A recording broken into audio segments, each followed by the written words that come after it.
Performing artists are known for their creativity, vision, and the ability to share their experiences with an audience. Our last stop on this palette of artists takes us to Bloomfield Hills, home of Eisenhower Dance Detroit, where dancers are learning more than just technique. Eisenhower Dance Detroit is a professional contemporary dance company. Contemporary dance is a form of artistic expression. It's an abstract discipline that comes from the creative process. Being a repertory company, we bring in choreographers from all over.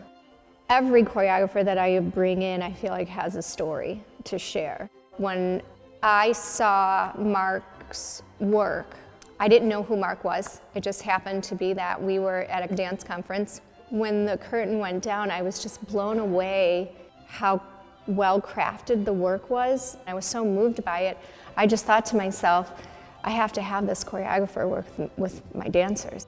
Now is a good time to introduce you to Mark Brew. But who is he? He is a dancer, he is a choreographer, and often he is not what people expect from those professional titles. I'm originally from Australia. I grew up in a very small village called Jerilderie in New South Wales. I started doing jazz ballet once a week at the local town hall, and I used to think it was like going to Fame. It was like the Fame school. So I had a very traditional training of classical ballet, contemporary dance, jazz, tap, and then I went to focus on classical ballet and contemporary dance.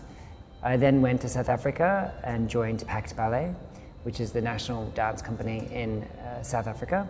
And while I was there, I was involved in a car crash, and I had a spinal cord injury at C6, C7, and I was told by the doctor I'd never walk again. Yeah, I'm sure as you can imagine, being a dancer my whole life was my body and being physical and being able to express myself through movement was my worst nightmare.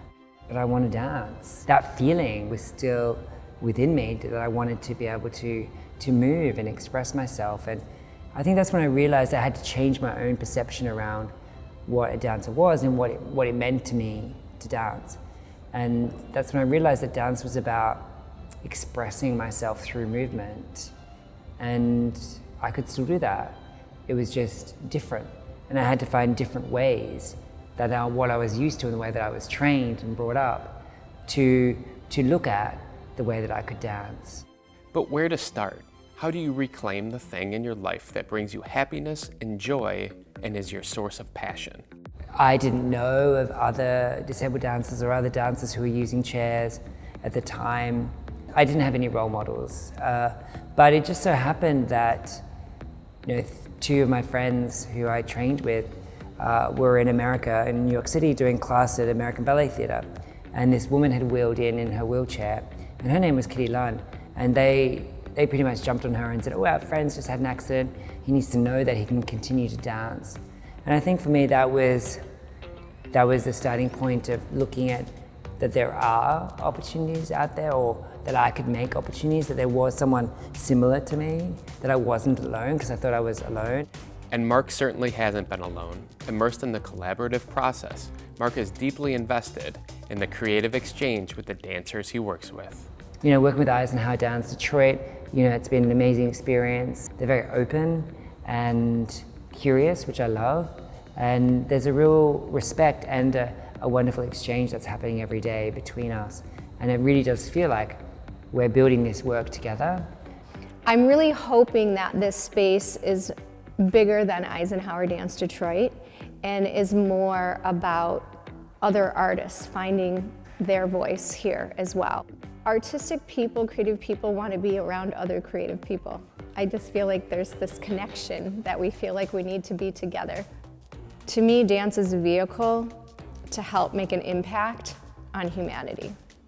I feel like Mark takes it to another level in the way he sees and the way he interacts with the dancers.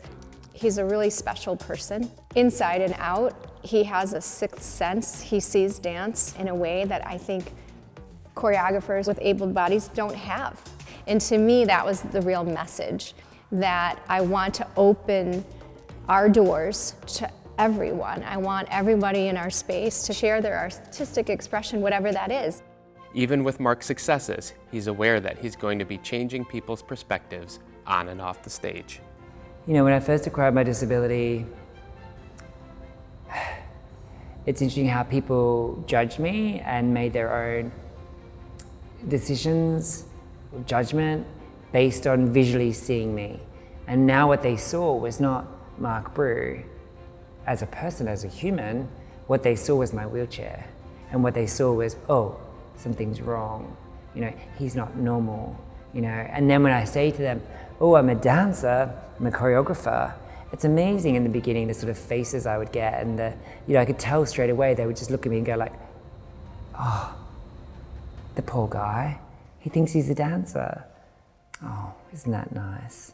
And I think that's where, for me, I've been able to hopefully have an effect and hopefully change people's perceptions around their own thoughts and ideas about what a dancer is through my work, is through my practice, is from seeing me perform or seeing other people perform or witnessing and experiencing the work that I make with other dancers. And I hope that will influence in their own minds and to then be open to possibilities as they interact with other people.